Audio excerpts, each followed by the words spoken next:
Bem, nesse vídeo nós vamos discutir um pouco então sobre a lei de Lenz. A lei de Lenz é uma lei estabelecida no sentido de operacionalizar qual é o sentido da fém e da corrente produzida no fenômeno de indução. Então, ela é uma lei que revela, na verdade, algo que ainda não discutimos de maneira conceitual um pouco mais forte. Quer dizer, quando nós falamos que variações de fluxo, variações temporais acarretavam a produção de uma fém, né, no sentido de opor-se a essa variação, isso era a lei de Faraday, e aquele sinal negativo apresentava justamente o significado físico de uma oposição à variação de fluxo, a gente não foi muito a fundo no sentido de dizer de onde é que vem essa contraposição a um fenômeno de indução eletromagnética. Então é um pouco sobre isso que a gente vai discutir agora, e de tabela a gente vai entender que existe também, por efeito do fenômeno de indução, não existe só uma força eletromotriz produzida, né, ao longo de um certo circuito fechado, mas a própria ideia de contraposição ao fenômeno de indução vai levar a gente ao entendimento de que há também um campo magnético induzido. Isso é o que a gente vai discutir um pouco agora, através da análise da chamada lei de Lenz. Então, qual é o enunciado da lei de Lenz? É esse que está aqui.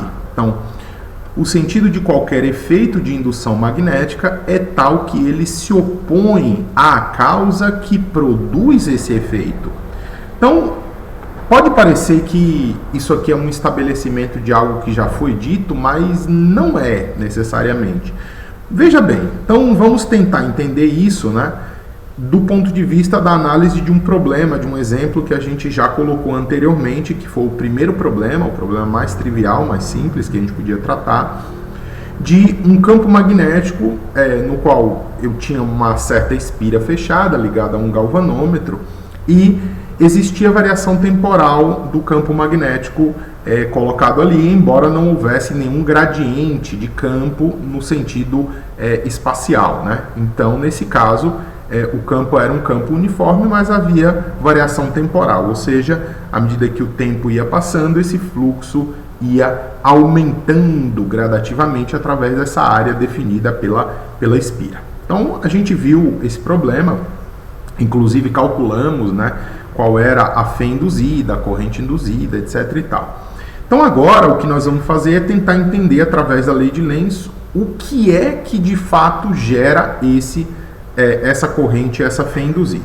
Então, se a lei de Lenz estabelece que o sentido de qualquer efeito de indução magnética se dá no sentido de se opor à causa que produz esse efeito, então o que a gente deve entender? Bom, existe um campo, naquele caso dirigido de baixo para cima, né, num certo eixo Y, por exemplo, de baixo para cima, então no sentido positivo desse unitário, nessa direção, e esse campo aumenta de magnitude, ou seja, existe uma certa variação, uma variação positiva nessa direção.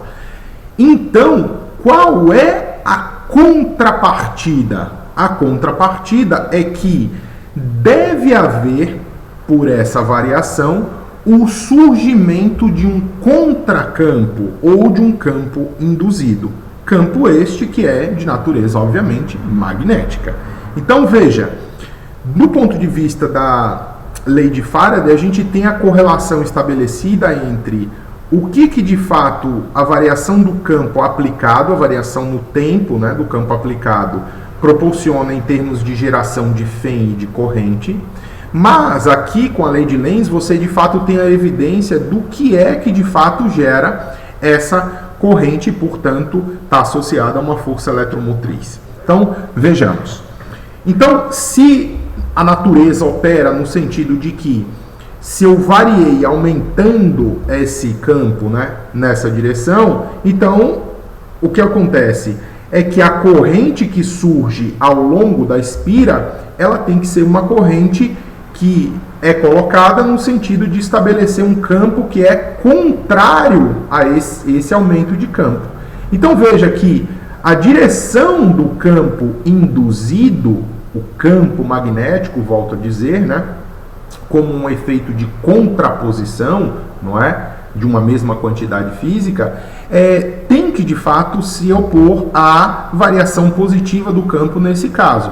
Então veja que pela regra da mão direita tudo faz sentido, porque se o campo induzido em resposta a essa variação é para baixo, então pela regra da mão direita deve haver uma circulação de corrente nesse sentido, que é no sentido horário, né? Olhando de cima para baixo essa espira.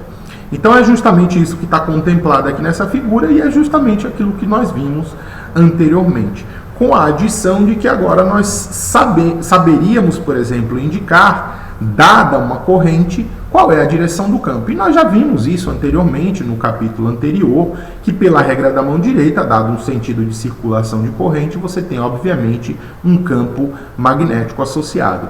Então, se nós não houvéssemos enunciado essa lei de Lenz, a gente já deveria ter algum tipo de evidência a partir da formação de uma corrente induzida. Ou seja, o que eu quero dizer? Quero dizer o seguinte: se existe variação de fluxo e em resposta a isso um afém ou uma corrente é produzida na espira, ora, correntes estão associados a efeitos magnéticos na magnetostática. Então a gente já deveria intuir que, uma vez estabelecida uma corrente pela regra da mão direita, deveria haver um campo magnético induzido nessa direção. Então o que a lei de Lenz faz é só basicamente compatibilizar essas duas coisas, razão pela qual a gente não deve entender que a lei de Lenz é uma lei independente. Ela é uma lei que tem um certo caráter até complementar, no sentido de entender qual é o significado físico concreto do que está por trás da lei de Faraday. Lembrando que Faraday não enunciou essa lei, lembremos disso. Que a quem coube o enunciado matemático formal dessa lei foi o físico James Clerk Maxwell, certo? Muito bem. Depois desse exemplo simples, né, que nós tratamos aqui, vamos passar a outro, né? A partir de agora eu vou tentar chamar sempre, né, nos fenômenos de indução, usando essa lei, né, de que força eletromotriz é igual a menos a variação temporal de fluxo magnético, eu vou chamar sempre essa lei de Faraday-Lenz. É uma maneira que eu particularmente prefiro utilizar, porque no sentido de dar justiça a essa contribuição que é bastante importante, e não no sentido de entendê-la como separada, como disjunta da lei de Faraday.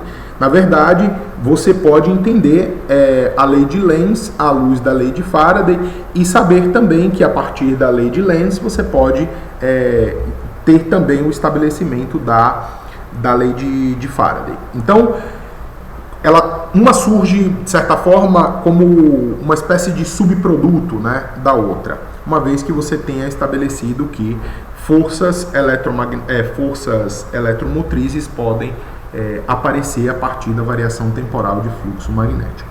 Então, a lei de Faraday-Lenz pode ser utilizada, por exemplo, para entender como é que seria, né?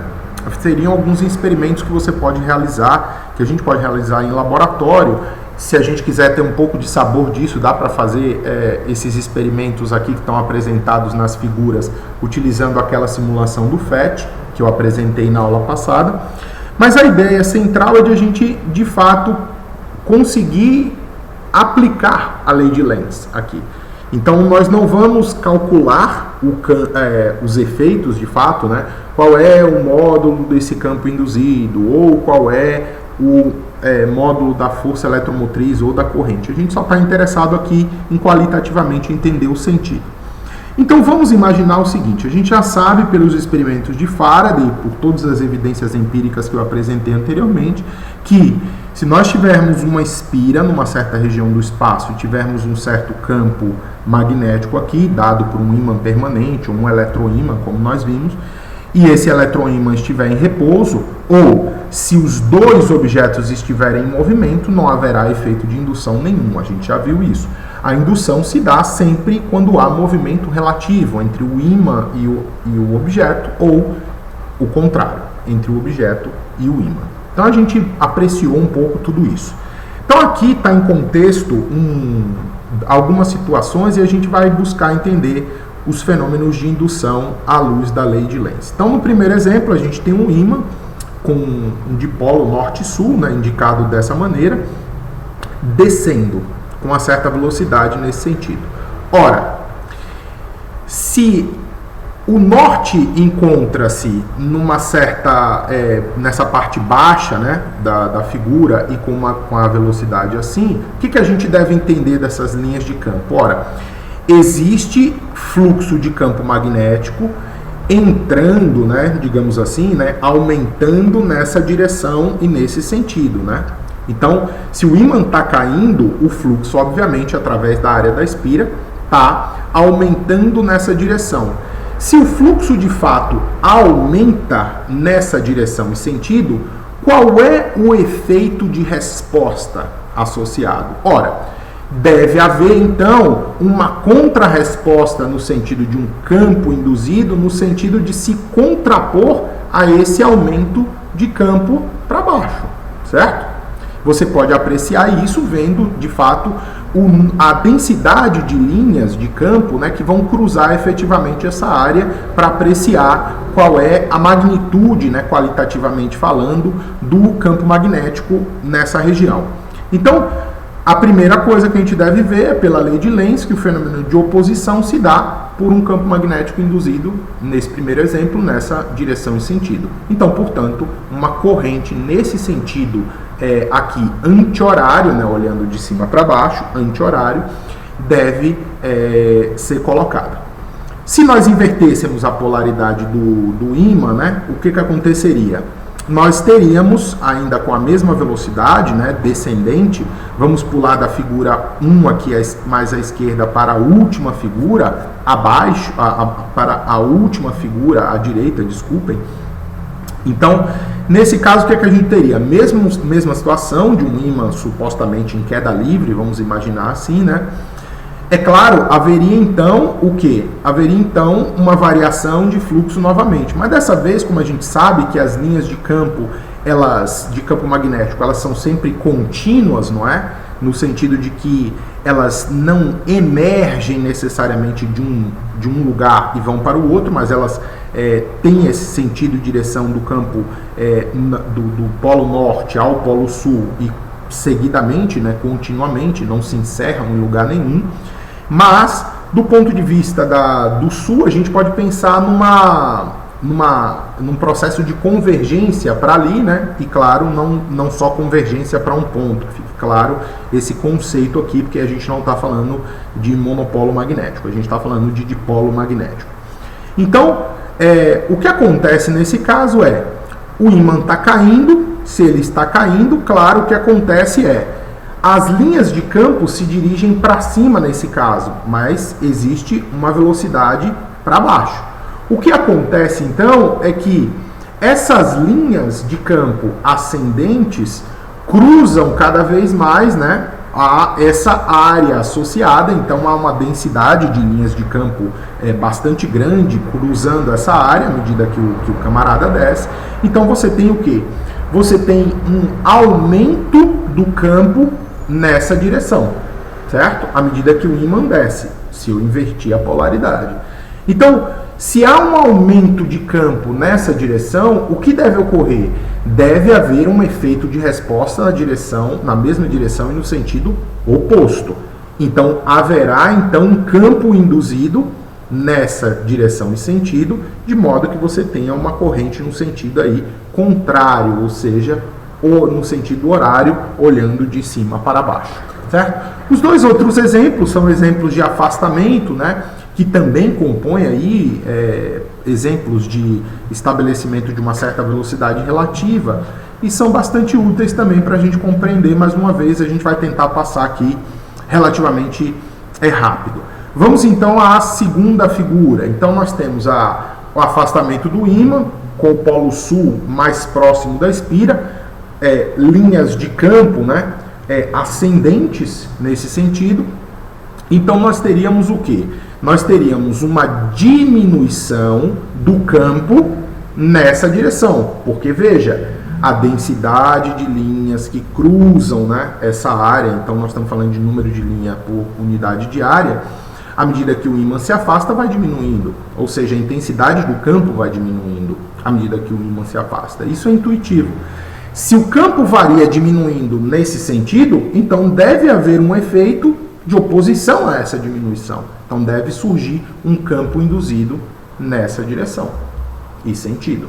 Então, portanto, haverá naturalmente uma corrente induzida pela regra da mão direita, circulante ali nesse sentido, no sentido, portanto, anti-horário, olhando de cima para baixo. E o último exemplo, dado por essa figura 3 aqui, da esquerda para a direita, então, é de invertermos, né, a polaridade, considerarmos o polo norte como o mais próximo, mas ainda considerando o afastamento, né, desse ímã permanente aí da espira. Então, o que nós teríamos?